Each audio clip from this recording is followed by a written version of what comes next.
This is the shortest international border in the world, and it was created completely accidentally because this beach is part of Morocco's coastline, but this rock with a few buildings on it actually belongs to Spain. It's a completely worthless colony that Spain still refuses to give up for a very unexpected and very controversial reason, leaving 27 Spanish soldiers to still live here guarding it day and night, despite a former general who was in charge of it even saying, "There is no reason for us to still be here. It holds zero strategic value." It is a desolate, disenchanting place. The soldiers are its only inhabitants, and they serve here for 5 months at a stretch, with no relief from the boredom of it all. This pointless Europe-Africa border that most Spanish people probably don't know exists can be found here on Morocco's northern coast, about 100 miles south of Malaga. Slave traders and pirates from North Africa were launching raids across this water, and so Spain wanted to extend its naval control further south, leading them to discover this tiny rocky outcrop in 1508, which they called Peñón de Vélez de la Gomera. But here's the thing.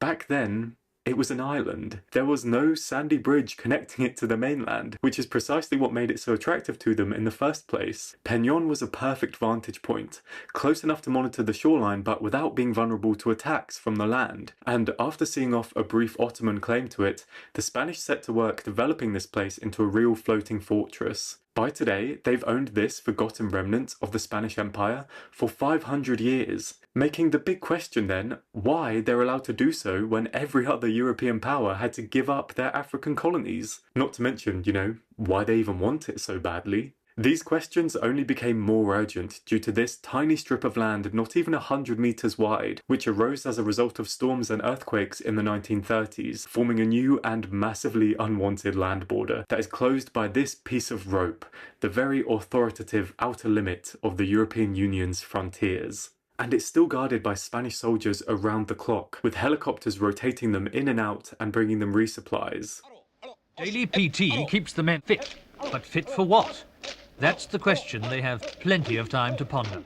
The outpost itself features basic barracks, outdoor gyms and basketball courts for them to entertain themselves, a small Catholic chapel, and not a lot else. But to understand why Spain pays its troops to stand around here doing nothing instead of just letting Morocco have it, we need to see the other two borders that the countries share, which are actually much less pointless. There are two whole cities on the African coast that belong to Spain, Ceuta and Melilla, and these are, real cities with actual civilian life and a combined population of over 150,000 Spanish citizens. They have also belonged to Spain for roughly as long as the Peñón and are fully integrated with their own seats in the Parliament in Madrid and Spanish citizenship for their residents. Obviously, these tiny enclaves having borders with Morocco has been a very expensive problem for the EU, and Moroccan politicians have claimed that they should just be handed over. But the Spanish argument to this day is that these cities are inseparably a part of Spain. Even if there is a little bit of water between them and the mainland, unlike the old South American empire, there's nothing to fix. There's no evil colonizer to even get rid of, since these are Spanish people with Spanish passports. And these two cities, along with the Peñón, form a group of possessions that Spain has ruled since before Morocco even existed. Since we're going all the way back to 1508, arguably they've ruled over them since before Spain existed, or even before the concept of the modern nation-state existed at all, since at that point the various Iberian crowns had only just unified and kicked the Islamic rulers out of Granada to form a new Christian kingdom on the peninsula. So a unified Spain has barely held Madrid any longer than it has held Peñón, and this interpretation allows Spain to contrast these territories against all of the ones that it had to give up.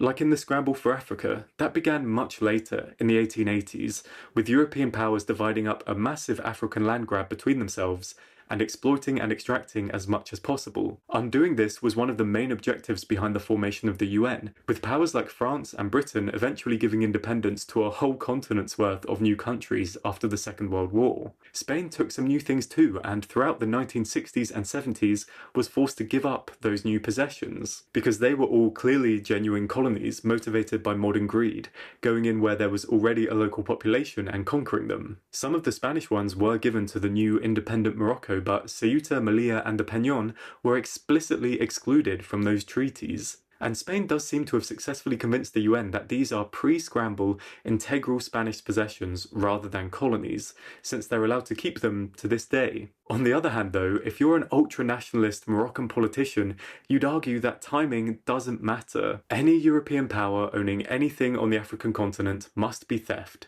Whether it was stolen 500 years ago or 100, doesn't make a difference. And anybody who lets this status quo slide is just clinging on to their old imperial fantasies. This line of thinking has inspired multiple stunts where activists have stormed the Peñón and had to be escorted away, triggering a diplomatic crisis between Spain and Morocco. Peñón, by the way, is just the Spanish word for rock, but of course I've avoided calling something the Rock while discussing a Spanish border dispute because that brand name is already kind of taken. But even though this Peñón, our Peñón, has no civilian life, no natural resources, and no strategic value, Spain insists on keeping a firm grip here instead of starting down the slippery slope. If their argument rests on this being an inseparable, eternal part of Spain's beating heart, then voluntarily giving it away to Morocco would kind of weaken that, starting a chain reaction that made Morocco then look at the actual profitable places like Ceuta, Melilla, and maybe even the Canaries in a different light.